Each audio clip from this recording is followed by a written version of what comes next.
Donald Trump, the US president, has lately stated that he's ready and willing to bomb Iran into oblivion. Trump is angry that Iran has refused his push for a new nuclear pact. Combine that with Iran's funding of the Houthis, who cause mayhem in the Red Sea, and Trump's message is now clearer than ever. Enough is enough. The US is building up for a full-blown war against Iran. But Iran feels it can launch a comeback. It says that it's ready for whatever the US may throw at it. On March 30th, Trump initiated the most recent escalation in the disagreement between the United States and Iran. He engaged in a phone interview with NBC News. During that interview, Trump mentioned many actions the US may take, including slapping secondary duties against countries that continue to import oil from Russia. Those tariffs would punish the purchasing countries themselves, with Trump considering tariffs of between 25% and 50%. But those tariffs weren't the headline of the conversation. The major talking point, at least in the context of the US and its continuous military activities, was Iran. Trump indicated that his administration was talking with Iranian authorities about the prospects of reaching a new nuclear pact. He also highlighted what will happen if Iran doesn't follow through. If they don't make a deal, there will be bombing, Trump told NBC. But there's a chance that if they don't make a deal, I will do secondary tariffs on them, like I did 4 years ago. Trump was referring to his first term as president. Back then, he pulled the US out of a nuclear accord with Iran, one he believed was destructive to American interests. That pact had placed substantial constraints on Iran's nuclear capabilities in exchange for sanctions relief. But Trump went in the opposite direction. After withdrawing the US from the pact, he imposed sweeping penalties against Iran. According to Crisis Group, these sanctions arrived in 2 major tranches. The first, implemented in August 2018, targeted Iran's non-oil producing businesses. The second, and far more crucial, tranche targeted 700 individuals and companies. This included 300 entities that had never been sanctioned before, subjecting them to severe trade restrictions. Altogether, the sanctions impacted nearly 80% of Iran's economy. And they've been effective, argues Crisis Group. Iran's currency has collapsed, losing 2/3 of its value. Its oil exports have plummeted from 2.5 million barrels per day to around 500,000 barrels. At the time of writing, a single barrel of oil costs around $73. Before Trump's sanctions, Iran was making $182.5 million per day from its oil, an annual total of $66.61 billion. Now, it's making only $36.5 million per day, barely $13.322 billion per year. That's a loss of nearly $53.3 billion every year. It's clear that Trump now sees secondary sanctions, which allow him to penalize Iran's clients for doing business with it, as a tool to force a nuclear deal. And if Iran still refuses? Then, according to Trump, there's only one recourse: bombing the country into oblivion. So, what is Trump planning to do? And just as importantly, how will Iran respond, especially given its nuclear background? Earlier, we noted that the US and Iran were once signatories to a treaty designed to limit Iran's ability to produce nuclear weapons. In exchange, Iran would receive sanctions relief.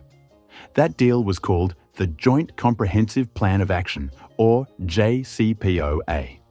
Signed in 2015, the JCPOA was seen as a breakthrough agreement between Iran and other global powers concerned about its activities.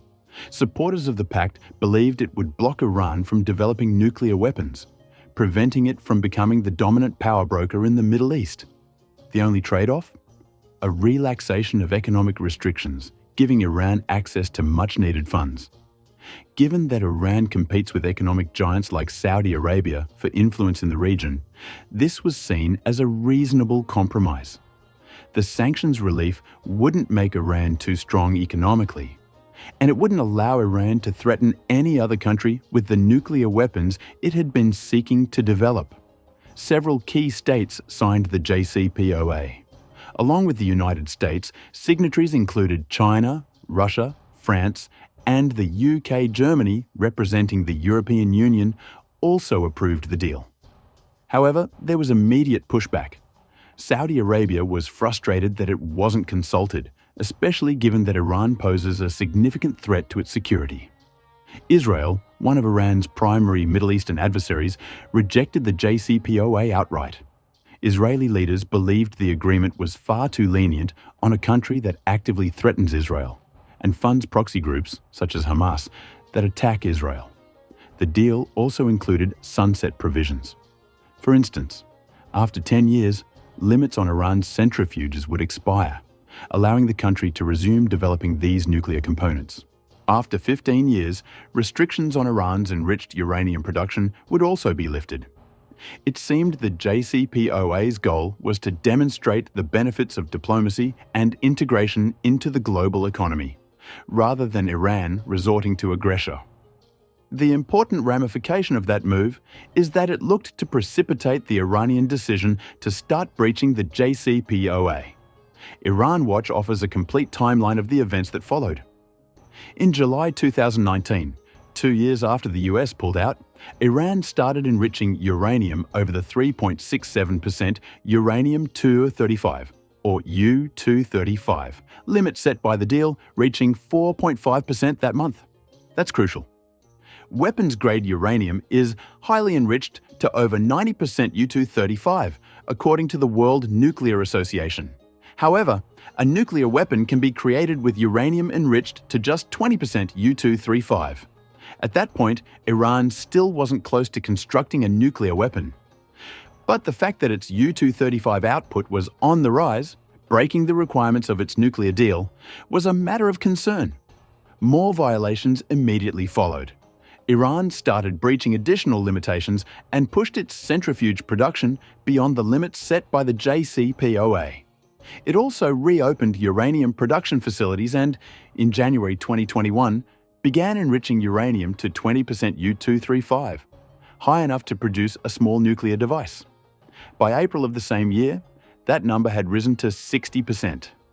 Iran's slow-moving nuclear program seemed to be back up and running again. A combination of the US abandoning the deal, along with Russia and China, two key JCPOA signatories, drawing closer to Iran, effectively left the accord in shreds. Only France and the UK remained, but they were the two weakest signatories in the nuclear context.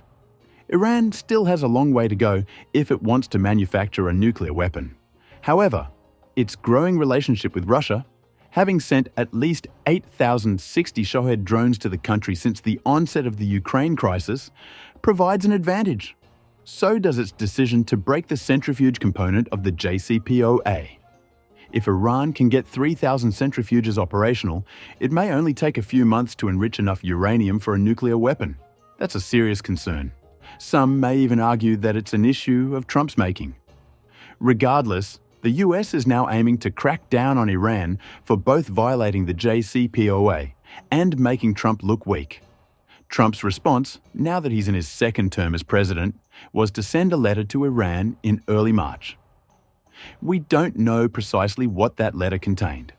However, in an interview with Maria Bartiromo, Trump had this to say: "I've written him a letter saying, I hope you're going to negotiate, because if we have to go in militarily, it's going to be an awful thing for them.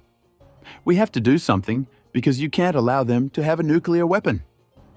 Strange wording aside, Trump is effectively arguing that he informed Iran it was time to reach an agreement with the US, one that would undoubtedly sit outside of the now crippled JCPOA. That presents a challenge. Iran asserts that Trump's letter arrived on March 12th and that it has no intention of joining negotiations. Iranian President Masoud Pezeshkian responded, "We don't avoid talks.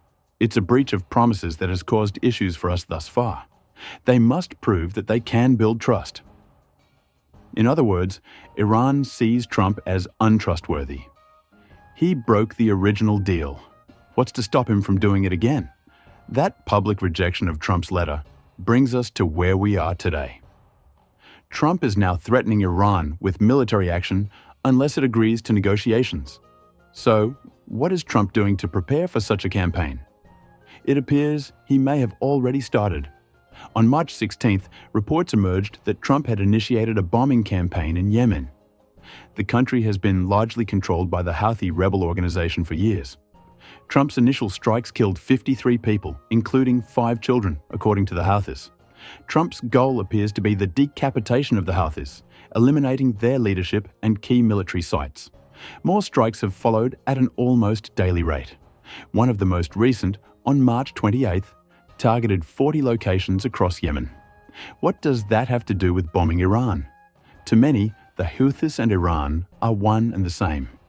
As the BBC notes, the Houthis took control of much of western Yemen in 2015 and have expanded with Iran's backing ever since. The US claims Iran provides weapons and training to the Houthis. That support has enabled them to attack and seize commercial cargo vessels in the Red Sea, beginning in late 2023.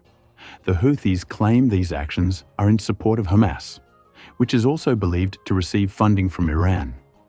Both the US and Saudi Arabia assert that Iran has supplied the Houthis with significant weaponry, ballistic missiles, cruise missiles, and drones since the start of Yemen's civil war. These weapons have been used to strike Saudi Arabia, the United Arab Emirates, and commercial shipping in the Red Sea. In short, the Houthis seem to function as an Iranian proxy.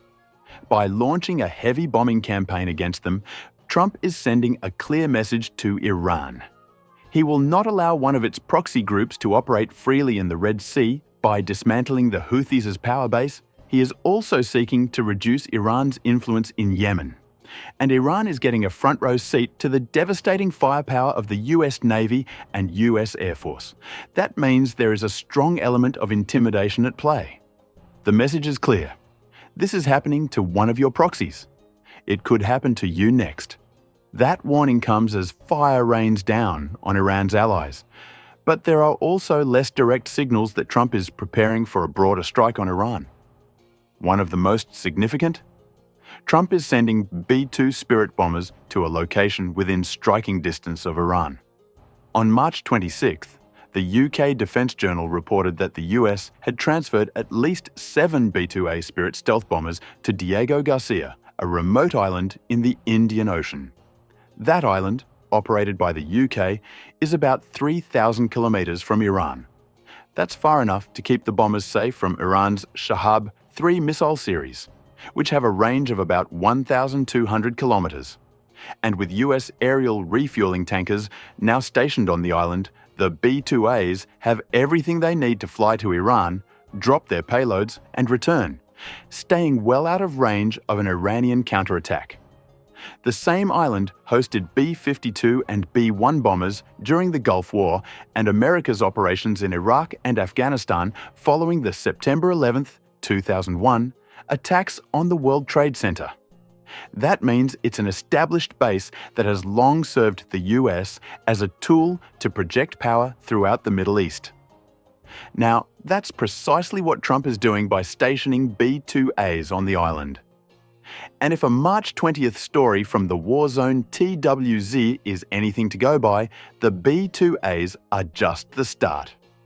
TWZ states that a sizable contingent of F-35A Joint Strike Fighters from Hill Air Force Base in Utah have landed in England.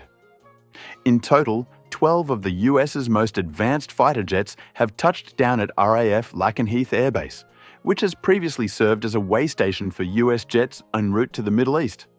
Are those F-35s heading to Diego Garcia as well? Are they moving to another base near Iran, such as one of the several US installations in Saudi Arabia? The answer remains uncertain. However, what is evident is that Trump is demonstrating America's aerial strength, both actively against the Houthis and indirectly through bomber and fighter placements, to send a clear message to Iran. Come to the table, or the US will bomb Iran. There's just one problem. Iran isn't backing down. In addition to its explicit rejection of Trump's letter, the country has responded to the US president's latest warnings about military action.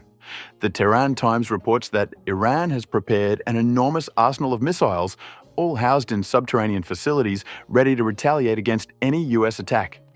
These missiles will play a crucial role in Iran's defense, alongside its extensive network of underground tunnels.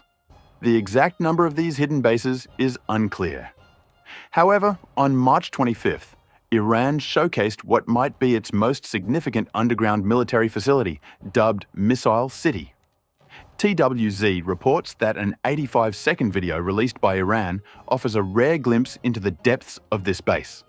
The chief of Iran's armed forces, Major General Mohammad Hossein Bagheri, is seen touring the facility, displaying various missiles, including the Pavel land attack cruise missile, as well as numerous Sejils, Khaybar Shikans, and Hajj Qasems. Iran has used all of these missiles in past strikes against Israel. The video strongly suggests they are primed and ready for deployment against any US bombers that attempt to strike Iranian soil.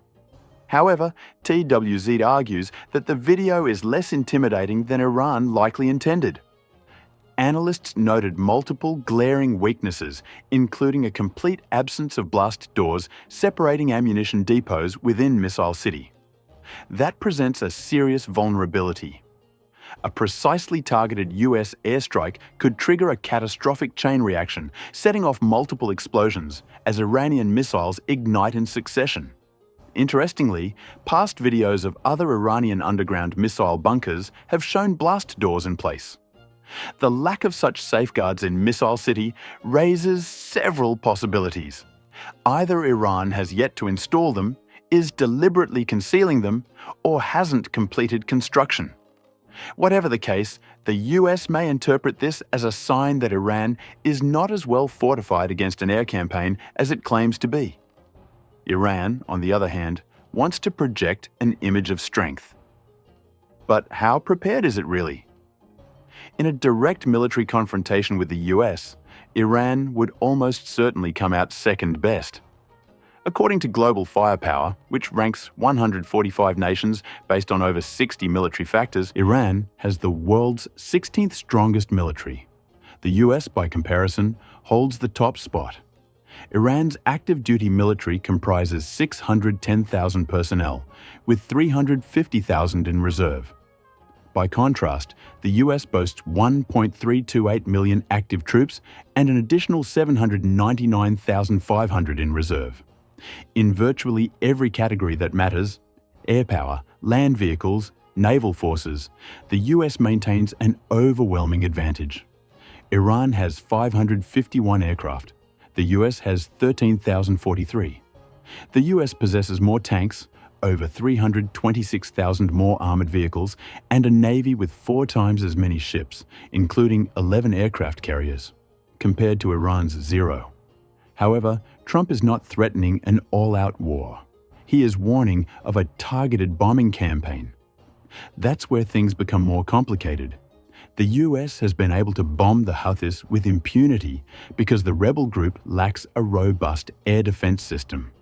The Houthis primarily rely on drones and cruise missiles for attacks in the Red Sea, meaning they have little capability to stop US airstrikes. Iran, however, is a different story. As Al Jazeera reported in April 2024, Iran allocates a significant portion of its military budget to missile production and air defense systems. Sanctions have prevented Iran from modernizing its aging air force. It still relies on outdated US-made F-4 and F-5 fighter jets, which are no match for modern American aircraft. However, Iran has compensated for this shortcoming by investing heavily in multi-layered air defenses. At the core of Iran's air defense network is the Bavar 373 system. Structurally similar to Russia's S-300, but operationally closer to the S-400, the Bavar 373 can track up to 60 targets simultaneously at a range of 248 miles. It can actively engage 6 targets at a time, with a maximum effective range of 186 miles. Complementing the Bavar 373 are Iran's shorter-range systems, including the tactical Sayyad, Arman, and Khordad 15. These systems have effective ranges of up to 124 miles and serve different roles within Iran's defense grid. The Arman system is particularly notable for its mobility, allowing Iran to rapidly deploy it to locations at high risk of US airstrikes. Iran's layered defense strategy aims to create overlapping protection zones. The Bavar 373 handles long-range tracking, while mid-range systems intercept incoming threats. Iran asserts that this network is capable of countering Israeli missile strikes, but would it be effective against US bombers and fighter jets? We may soon find out.